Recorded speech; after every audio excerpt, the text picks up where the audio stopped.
ഏകാധിപതിയായ ഒരു പ്രസിഡന്റിന്റെ കയ്യിരിപ്പ് കാരണം ഇന്ന് ലോകരാഷ്ട്രം മൊത്തത്തിൽ ഒരു യുദ്ധത്തിന്റെ പദവിയിലോട്ട് ഇങ്ങനെ ഇടിഞ്ഞിടിഞ്ഞു പോവുകയാണ്. Let's talk about the Iran Israel war എങ്ങനെ തുടങ്ങി, എങ്ങനെ വന്നു എന്നുള്ളതാണ് നിങ്ങളുടെ ഇപ്പോഴും ഒരു ആശയക്കുഴപ്പമായിട്ടിരിക്കുന്നത്. എങ്കിൽ അതിന്റെ ഫുൾ ആയിട്ടുള്ള കാര്യം ഞാൻ പറഞ്ഞുതരാം. സോ ഇസ്രായേൽ അമേരിക്കയുടെ അടുത്ത് ഒരു കാര്യം പറഞ്ഞിട്ടുണ്ട്. അതായത് ഇറാൻ ചെയ്യുന്നത് ഒരു ന്യൂക്ലിയർ പ്രോജക്റ്റ് അവരുടെ ആ ഒരു ഇറാന്റെ ബൗണ്ടറിയിൽ ചെയ്യുന്നുണ്ടെന്ന് ഇസ്രായേൽ അമേരിക്കയിൽ ചെറിയൊരു ത്രെഡ് ന്യൂസ് ആയിട്ട് കൊടുത്തു. അത് ഇറാൻ സമ്മതിക്കുകയും ചെയ്തു. അങ്ങനെ ഒരു ന്യൂക്ലിയർ പ്രോഗ്രാം അവിടെ ചെയ്യുന്നുണ്ടെന്ന് ഇറാൻ സമ്മതിച്ചു. അവിടെ വേറെ ഒരു പരിപാടിയില്ല, അത് ജസ്റ്റ് ഒന്ന് ഡെവലപ്പ് ചെയ്യുക എന്ന് മാത്രമേ ഉള്ളൂ ഇറാന്റെ ലക്ഷ്യമെന്ന് ഇറാൻ ജസ്റ്റ് ഒന്ന് പറഞ്ഞു.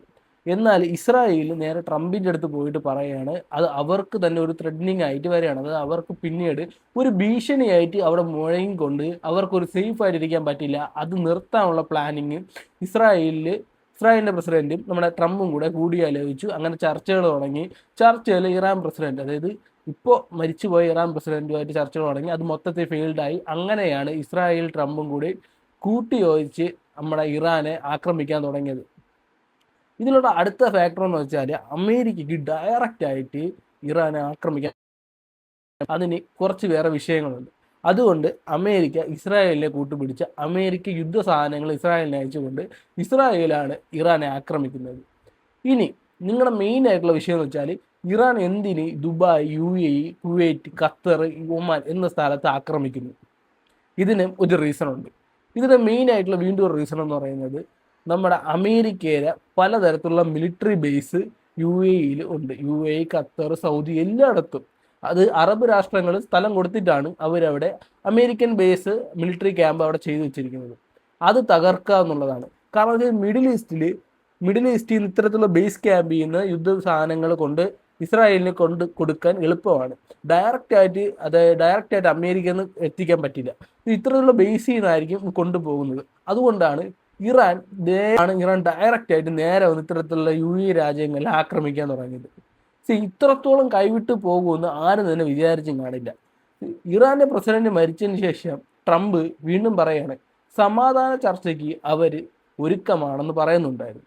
അവരുടെ മെയിൻ ആയിട്ട് ലക്ഷ്യം ഇറാൻ പ്രസിഡന്റിനെ കൊല്ലുക എന്നുള്ളതാണ്. ഇനി നമുക്ക് അമേരിക്ക ഈ ഒരു യുദ്ധത്തിനെ പറ്റി, അമേരിക്കയുടെ പാരമ്പര്യത്തെ കുറിച്ച് ഇങ്ങനെ സംസാരിച്ചു തരാം. ഈ അമേരിക്ക എന്ന് പറയുന്നത് ഒരു ഏകാധിപതിയായ രാജ്യമാണ്. അത് ട്രംപ് ഇരിക്കുന്നതുകൊണ്ട് മാത്രമല്ല, അമേരിക്കയുടെ ഹിസ്റ്ററി എടുത്ത് നോക്കിയാലും ഫുള്ള് ഇങ്ങനെ തന്നെയാണ്. മനസ്സിലായില്ലേ? ഈവൻ അമേരിക്കയുടെ മുമ്പ് ഇരിക്കുന്ന ആ ഒരു പ്രസിഡന്റ്, അതായത് ജോ ബൈഡൻ ആയിരുന്നാൽ പോലും ജോ ബൈഡനും ഇത്തരത്തിലുള്ള തോട്ട്സുകൾ ഉണ്ടായിരുന്നു. ജോ ബൈഡന് പറ്റിയ അബദ്ധം എന്ന് വെച്ചാൽ ജോ ബൈഡൻ ഒരു അൽസിമേഴ്സ് രോഗിയാണ്. അദ്ദേഹത്തിന് ഇന്ന് പറയുന്നത് അരമണിക്കൂർ കഴിയുമ്പോൾ തന്നെ ഓർമ്മയില്ല. അങ്ങനെ ഒരു പരിപാടി ഇരിക്കുമ്പോഴാണ് ട്രംപ് അധികാരത്തിൽ പറഞ്ഞത്. സ്വാഭാവികമായിട്ടും ട്രംപിന്റെ ലാസ്റ്റ് ആയിട്ടുള്ള പരിപാടിയാണ്. അതുകൊണ്ട് ട്രംപ് മാക്സിമം എഫേർട്ട് ഇട്ട് എല്ലാ കാര്യങ്ങളും ഒതുക്കാൻ വേണ്ടി നോക്കി. ഇതാണ് കയ്യിൽ നിന്ന് പോയത്. ട്രംപ് അധികാരത്തിന് കയറുന്നതിന് കുറച്ച് ദിവസങ്ങൾക്ക് മുമ്പ് ട്രംപ് പറഞ്ഞിട്ടുള്ള കാര്യം എന്ന് വെച്ചാൽ ട്രംപിന് നോബൽ സമ്മാനം വേണം, അതായത് സമാധാനത്തിന്റെ പുരസ്കാരം, അവാർഡ് വേണമെന്നാണ്. അത് ഉടനെ തന്നെ കിട്ടുമെന്നാണ് എൻ്റെ ഒരു നിഗമനം. കാരണം ഈ ലോകം തന്നെ ഭരിക്കുന്ന ഒരുത്തന് എന്തിന് ഈ നോബൽ സമ്മാനം കൊടുക്കണം? അടുത്ത ഫാക്റ്റായിട്ട് പറയുന്നു, നമ്മൾ കുറേ ആൾക്കാരെ കാണും, അവർ പറയുന്നത് വെച്ചാൽ ഈ ഇസ്രായേൽ വാറാണ് ഈ ലോകത്തിന് ഇത്രയും ശാന്തത നശിപ്പിച്ചതെന്ന് പറയുന്നുണ്ടായിരുന്നു. നിങ്ങളറിയാത്ത ഒരുപാട് യുദ്ധങ്ങൾ ഇവിടെ ഉണ്ട്. ഒന്നാമത്തെ കേസ് സിവിൽ വാർ പല രാജ്യങ്ങളിൽ നടക്കുന്നുണ്ട്. മിഡിൽ ഈസ്റ്റ് തന്നെ ഇറാഖിൽ സിവിൽ വാർ നടക്കുന്നുണ്ട്, അഫ്ഗാനിസ്ഥാനിൽ സിവിൽ വാർ നടക്കുന്നുണ്ട്, പാകിസ്ഥാനിൽ സിവിൽ വാർ നടക്കുന്നുണ്ട്. ഇതിനുപരി യുക്രൈൻ വാർ ഇതുവരെയും തീർന്നിട്ടില്ല. അത് എത്ര വർഷം കൊണ്ട് നടക്കുന്ന ഒരു യുദ്ധമാണെന്ന് പറയാം, യുക്രൈനും തമ്മിൽ. അത് ഇതുവരെയും തീർന്നിട്ടില്ല. പലതരത്തിലുള്ള യുദ്ധങ്ങൾ ഈ ഒരു ലോകത്തിങ്ങനെ നടക്കുകയാണ്. നിങ്ങൾ അറിഞ്ഞിട്ടുണ്ടായിരിക്കും മെക്സിക്കോ ഒരു യുദ്ധഭൂമിയല്ല, പക്ഷേ മെക്സിക്കോയിൽ നമ്പർ 1 ഡ്രഗ് ഡീലറായ, അതായത് പാബ്ലോ എസ്കോബാർ കഴിഞ്ഞാൽ ഇദ്ദേഹമാണ് നമ്പർ 1 ഡ്രഗ് ഡീലറായ, അദ്ദേഹത്തിൻ്റെ പേര് ഞാൻ പറയുന്നില്ല, അദ്ദേഹമാണ് നമ്പർ 1 ഡ്രഗ് ഡീലർ. അത് ആ മെക്സിക്കൻ പോലീസിനെ വരെ വെറുപ്പിച്ച ഒരുത്തനാണ്. അദ്ദേഹത്തെയാണ് അവിടെ എക്സിക്യൂട്ട് ചെയ്ത് കളഞ്ഞു. അതിൽ വൻ പ്രതിഷേധമാണ്. മെക്സിക്കോ നിന്ന് കത്തിയാണ്. അദ്ദേഹത്തിന്റെ പോരാളികൾ എല്ലാവരും കൂടെ വന്ന് നിന്ന് കത്തിക്കണം. അതിന്റെ പിന്നിൽ അമേരിക്കയുണ്ട്. ഇത് ഈ ലോകത്ത് ഇങ്ങനെ നടക്കുന്ന ഒരു സംഭവമാണ് ഈ വാറെന്ന് പറയുന്നത്. അത് ഒരിക്കലും രണ്ട് രാജ്യങ്ങൾ മാത്രം വിചാരിച്ചു കൊണ്ട് ഒരിക്കലും നിർത്താൻ പറ്റില്ല. ഇതിൽ UN ഇതുവരെയ്ക്കും ഇടപെട്ടിട്ടില്ല. പല രാജ്യങ്ങൾ അപ്പുറത്ത് നിന്ന് യുദ്ധം നിർത്തും എന്ന് പറയാല്ല, വേറെ ഒന്നും അവിടെ നടക്കുന്നില്ല. ഇതാണ് ഇതിൻ്റെയൊക്കെ ഒരു ഫാക്ടർ ആയിട്ട് വേണമെങ്കിൽ പറയാം. മനസ്സിലായില്ലേ? മെയിൻ ആയിട്ടുള്ള ഫാക്ടറാണ് ഇതൊക്കെയാണെന്നെങ്കിൽ പറയാം. ഇനി ഇറാനിൽ രണ്ട് തരത്തിലുള്ള ആൾക്കാരാണുള്ള.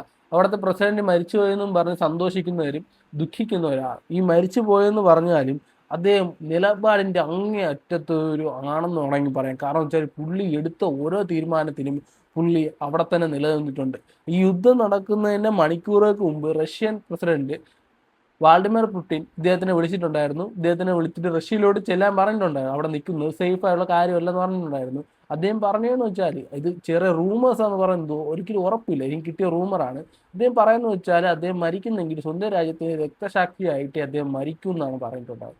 ആ ഒരു നിലപാട് നിന്നുകൊണ്ടാണ് അദ്ദേഹം അദ്ദേഹത്തിന്റെ വസതി തന്നെ മരിച്ചു വീഴുന്നത്. ഇനി പല റൂമേഴ്സും വീണ്ടും വരുന്നത് അദ്ദേഹം മരിച്ചിട്ടില്ലെന്ന് പറയുന്നുണ്ട്. അത് നമുക്ക് എത്രത്തോളം സത്യമാണെന്ന് വിശ്വസിക്കാൻ പറ്റില്ല. കാരണം എന്ന് വെച്ചാൽ നമുക്ക് ഈ കേരളത്തിലുള്ള ഒരു ന്യൂസ് ചാനലിനെ വിശ്വസിക്കാൻ പറ്റില്ല.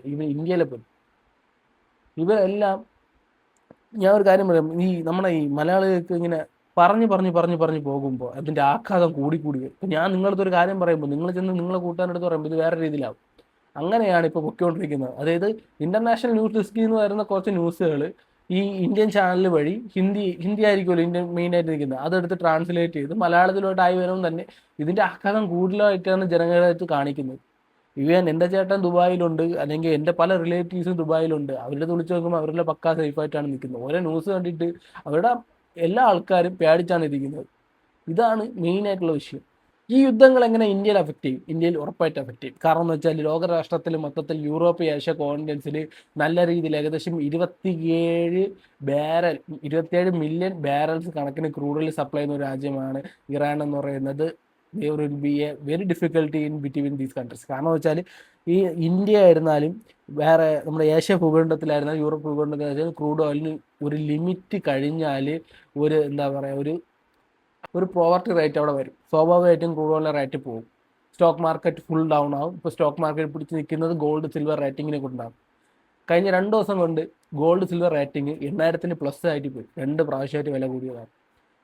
അതുകൊണ്ട് ഈ യുദ്ധം കൊണ്ട് ഇന്ത്യക്കൊന്നും പറ്റില്ല എന്നും പറഞ്ഞ് ഇന്ത്യയിൽ ഇരുന്ന് കൈകൊട്ടിച്ചിരിക്കുന്നവർക്ക് there will be a huge economic crisis in this country. നിങ്ങൾ ആരും വിചാരിക്കാത്ത രീതിയിൽ ഒരു എക്കണോമിക് ക്രൈസിസ് നമ്മുടെ ഇന്ത്യയിൽ ഉണ്ടാവും. അങ്ങനെ ഉണ്ടാവാതിരിക്കട്ടെ. ഇത്രയും പറയാനാണ് ഞാൻ ഈ ഒരു വീഡിയോ ചെയ്യുന്നത്. കാരണം വെച്ചാൽ ഞാൻ കുറേ നാളെ ഒരു വീഡിയോ ചെയ്തെന്ന് വെച്ചായിരുന്നു, ഞാൻ വേറെ കുറച്ച് തിരക്കിലായിപ്പോയി. സോ എന്തായിരുന്നാലും ഞാൻ ഈ പറഞ്ഞ കാര്യങ്ങൾ നിങ്ങൾക്ക് വിശ്വസിക്കാൻ പറ്റുമോ ഇല്ലയോ എന്ന് എനിക്കറിയില്ല. കമന്റ് ബോക്സിൽ എന്തായാലും നിങ്ങളുടെ അഭിപ്രായം ജസ്റ്റ് ഒന്ന് പറയാം. സോ ഇതിലും മികച്ചൊരു വീഡിയോ ആയിട്ട് വരുമ്പോഴേക്കും bye from grow with Ashi.